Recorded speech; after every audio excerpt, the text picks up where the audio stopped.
तर नेपाळमधील महाभयंकर प्रलयानंतर कोकणातल्या मच्छीमार बोटीवर काम करणारे नेपाळी खलाशी धास्तावलेले आहेत।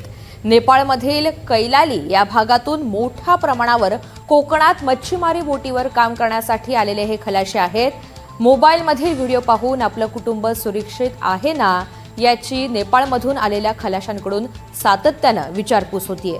नेपाळमधून आलेल्या याच खलाशांशी संवाद साधलाय आमचे प्रतिनिधी राकेश गुडेकर यांनी।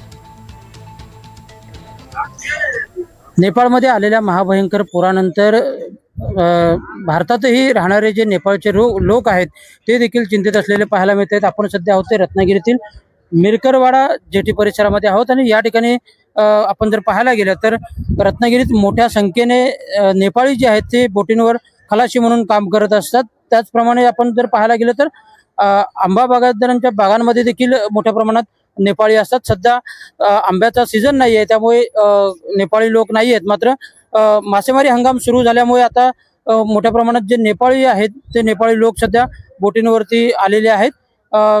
या नेपाळी लोक ज्या ठिकाणाहून रत्नागिरीत आलेले आहेत त्या ठिकाणाहून जवळपास जी दुर्घटना घडलेली आहे ते जवळपास 400 ते 500 किलोमीटर अंतर आहे असं इथले लोक सांगतात। आमची कोणी व्यक्ती नाही आहेत, मात्र देशामध्ये जी घटना आली है त्याबद्दल दुःख देखील व्यक्त करताना पाहायला मिळतात।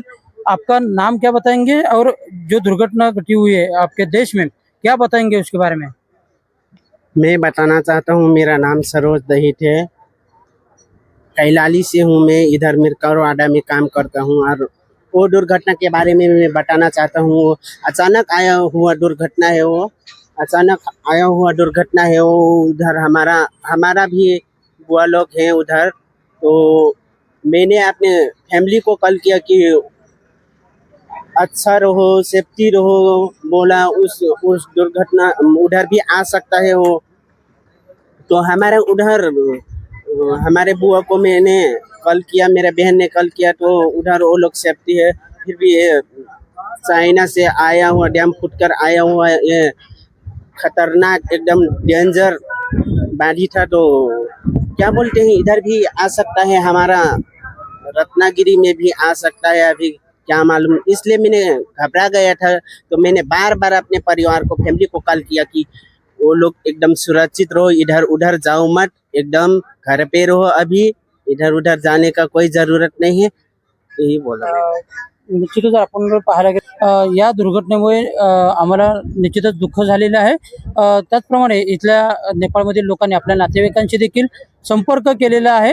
मात्र सध्या जर आपण पाहायला गेलं तर रत्नागिरीचे खलाशी आलेले आहेत ते बॉर्डरवरचे, म्हणजे भारत आणि नेपाळची जी बॉर्डर आहे त्या बॉर्डरवरचे हे लोक जे आहेत ते खलाशी म्हणून येतात। मात्र ज्या ठिकाणची दुर्घटना आता पहाडी एरियात झालेली आहे तिथले काही लोक मोठ्या प्रमाणात या ठिकाणी येत नाहीत असं देखील इथले जे नेपाळी खलाशी आहेत ते सांगताना पाहायला मिळत आहेत। राकेश गुडेकर, NDTV मराठी, रत्नागिरी।